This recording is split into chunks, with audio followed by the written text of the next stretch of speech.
અમદાવાદ મહાનગરપાલિકાને નવા મેયર એ મળી ગયા છે ને હિતેશ બારોટને નવા મેયર તરીકેની જવાબદારી સોંપવામાં આવી છે. અમદાવાદના નવા મેયર બન્યા હિતેશ બારોટ.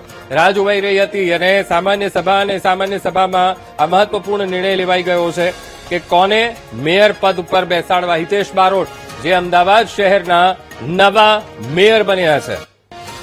આ મહત્વપૂર્ણ અપડેટ. રાજ્યની વિવિધ મહાનગરપાલિકાઓમાં નવા મેયર ડેપ્યુટી મેયરની પસંદગી પ્રક્રિયા જ્યારે ચાલી રહી છે, અંતિમ તબક્કામાં એ પહોંચી છે. અમદાવાદ મહાનગરપાલિકામાંથી હિતેશ બારોટને શહેરના નવા મેયર બનાવવામાં આવ્યા છે. મહત્વપૂર્ણ જવાબદારી હિતેશ બારોટને સોંપવામાં આવી છે. આ મુદ્દે સંવાદદાતા દીપક સોલંકી લાઈવ જોડાઈ ગયા છે. દીપક, ખૂબ મહત્વપૂર્ણ આ સમાચાર. અમદાવાદ મહાનગરપાલિકાને નવા મેયર મળી ગયા છે.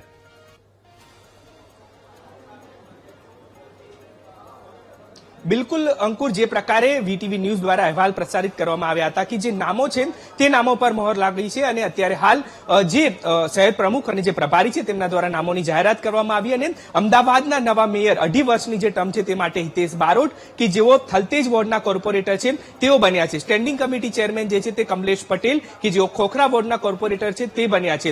સાથે જ વાત કરવામાં આવે જે અન્ય 5 પદાધિકારીઓ છે તે 5 પદાધિકારીઓના નામોની જાહેરાત જે છે તે થઈ ચૂકી છે. પક્ષના નેતા જસુભાઈ ઠાકોર કે જેઓ સાઈબાગ વોર્ડના કોર્પોરેટર છે તેમને બનાવવામાં આવ્યા છે. ડેપ્યુટી મેયર તરીકે અંજુબેન શાહ જે છે તેમની પસંદગી કરવામાં આવી છે. તો અતુલ મિશ્રા જે છે તેઓને દંડક બનાવવામાં આવ્યા છે. એટલે કે હાલ હવે કોર્પોરેટરો છે તે અહીંથી નીકળ્યા છે. તેમની સાથે આપણે વાત કરવાનો પ્રયાસ કરીશું. જે તમામ કોર્પોરેટરો છે તેઓ અહીંથી હાલ નીકળ્યા છે અને આ તમામ કોર્પોરેટરો કે જેમની નામોની જાહેરાત છે તે કરવામાં આવી હતી ને અત્યારે હાલ આ તમામ કોર્પોરેટરો છે કે જેઓ અત્યારે હાલ અહીંથી જે તમામ કોર્પોરેટર છે તેઓના નામોની જાહેરાત થઈ અને હવે આ તમામ કોર્પોરેટરો માસિક સામાન્ય સભા જે છે તે માસિક સામાન્ય સભાની અંદર તમામ જે છે તેઓ પહોંચે અને અત્યારે હાલ આ તમામ કોર્પોરેટરો છે તેઓ પણ અહીંથી છે.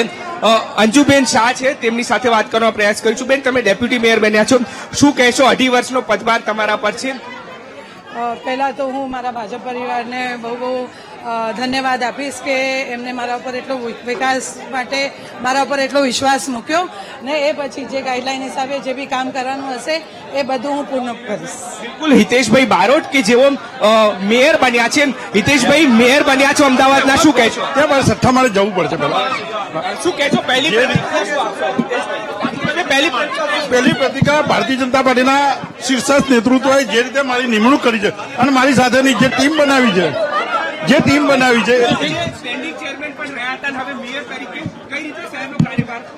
જે રીતે નરેન્દ્રભાઈએ દેશનો વિકાસ કર્યો છે અને વિકાસના અનુરૂપ અમદાવાદ શહેર હોય જે સરદારે અમદાવાદની નજરિયાથી જોયું હતું એ સરદારના નજરિયાને પૂરું કરવાનું એક ખેડૂત પુત્ર તરીકે મારી પહેલી પ્રાથમિકતા રહેશે.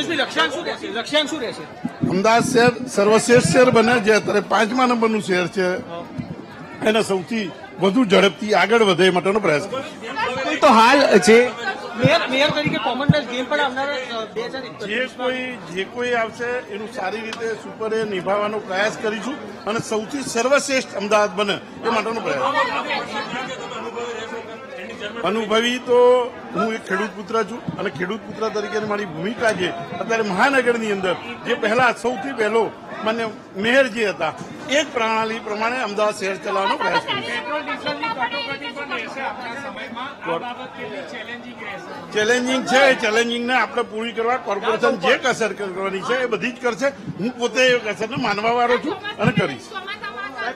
ચોમાસું આવશે, આવા વર્ષોથી ચોમાસા આવે છે અને સંપૂર્ણ સારી રીતે અમદાવાદ શહેર નિભાવે છે. એનાથી સૌથી સારી રીતે અમદાવાદ નિભાવશે. ટ્રાફિક પોલીસનું કામ છે એ ટ્રાફિક પોલીસ કરશે. મહાનગરની જે જવાબદારી છે મહાનગર. આ હતા જે હિતેશ બારોટ કે જેઓ મેયર બન્યા છે. અંકુર, તેઓ મેયરની ભૂમિકા 2.5 વર્ષ માટે અમદાવાદ માટે નિભાવશે.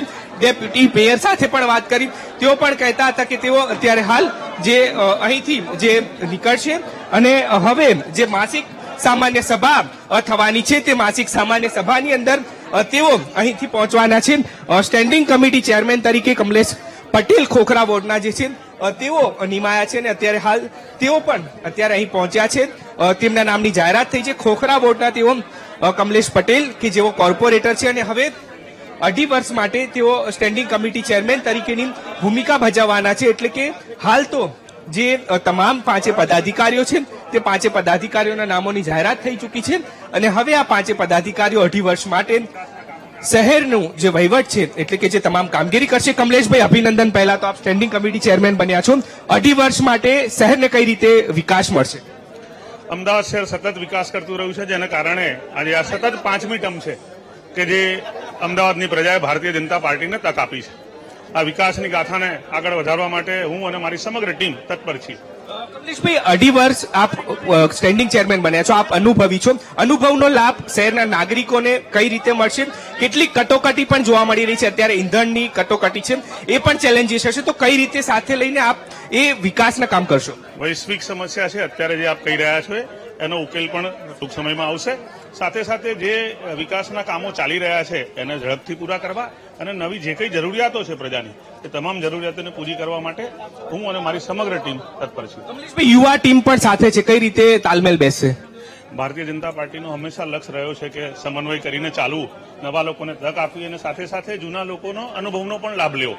આવી એક સરસ ટીમ આજે ભારતીય જનતા પાર્ટીએ અમદાવાદ શહેરના નગરજનોને આપી છે અને હું માનું છું કે આ ટીમ એના કાર્ય કરવા માટે તત્પરતાથી કામ કરશે. બિલકુલ, તો આ હતા કમલેશ પટેલ કે જેઓ ખોખરા વોર્ડથી કોર્પોરેટર હતા અને હવે 2.5 વર્ષ માટે તેઓ સ્ટેન્ડિંગ કમિટી ચેરમેન બન્યા છે. એટલે કે 5 પદાધિકારીઓના નામની જાહેરાત થઈ ચૂકી છે અને હવે સામાન્ય સભાની અંદર મેયર માટેની ચૂંટણી થશે અને ચૂંટણીની અંદર સર્વાનુમતે જે વોટ થશે. મહત્વનું છે કે આજે તમામ કહી શકાય કે જે મેયર માટે હિતેશ બારોટ જે ચર્ચામાં હતા અને હવે તેમના નામ પર જ મહોર વાગી છે ને હિતેશ બારોટ જે છે તેઓ મેયર બની ચૂક્યા છે. Kamlesh Patel standing committee chairman બન્યા છે. ડેપ્યુટી મેયર અંજુબેન શાહ, દંડક તરીકે અતુલ મિશ્રા અને પક્ષના નેતા જસુભાઈ ઠાકોર કે જેઓ અગાઉ મહામંત્રી પણ રહી ચૂક્યા છે, કોર્પોરેટર પણ હતા અને આ તમામ 5ની ટીમ હવે આવનાર 2.5 વર્ષ માટે અમદાવાદ મહાનગરપાલિકાના પદાધિકારી તરીકે ફરજ બજાવશે. અંકુર, બિલકુલ, અને ખાસ કરીને દીપક, 2.5 વર્ષ આ 5 માટે ખૂબ મહત્વપૂર્ણ રહેવાના જ છે, કારણ કે હવે આવનારા સમયમાં ચોમાસું એટલે પ્રી મોન્સૂનની કામગીરી પણ તેજ કરવી પડશે.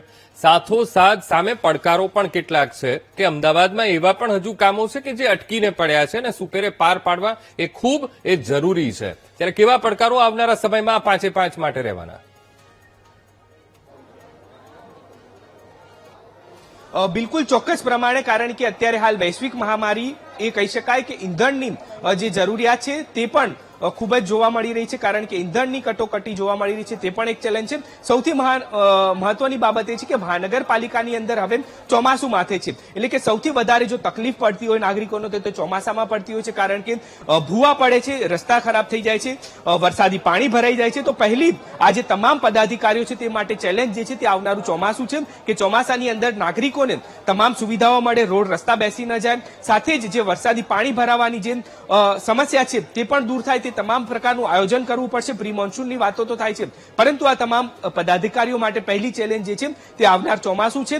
ચોમાસા બાદ તમામ નાગરિકોને સુવિધાઓ આપી, પ્રાથમિક નળ ગટર રસ્તાની તે તમામ પ્રાથમિકતા રહેશે. પરંતુ સૌથી મહત્વની બાબત એ છે કે જે મેયર બન્યા છે હિતેશ બારોટ કે જેઓ અગાઉ સ્ટેન્ડિંગ કમિટી ચેરમેન રહી ચૂક્યા છે, એટલે કે તેના અનુભવનો જે લાભ છે તે નાગરિકોને મળી શકે છે. બીજી તરફ કમલેશ પટેલ જેઓ ખોખરા બોર્ડના સ્ટેન્ડિંગ કમિટી ચેરમેન છે તેઓ પણ કોર્પોરેટર રહી ચૂક્યા છે. એટલે કે આ તમામ લોકો જે છે તે બંને મુખ્ય પદ પર જે છે તે બંને જવાબદાર અને જે કહી શકાય કે અનુભવી હોવાને કારણે નાગરિકોને તેનો ચોક્કસ લાભ મળશે. પરંતુ મહત્વની બાબત એ છે કે જે આવનાર ચેલેન્જીસ છે ચોમાસું, તે ચોમાસાની અંદર નાગરિકોને કયા પ્રકારની સુવિધાઓ પાર પાડવા માટે આ તમામ જે પદાધિકારીઓ છે તે સક્ષમ અને સફળ રહે છે કે નહીં તે આવનાર સમયમાં બતાવશે. જી બિલકુલ દીપક, સમગ્ર માહિતી સાથે જોડાવા બદલ આપનો આભાર.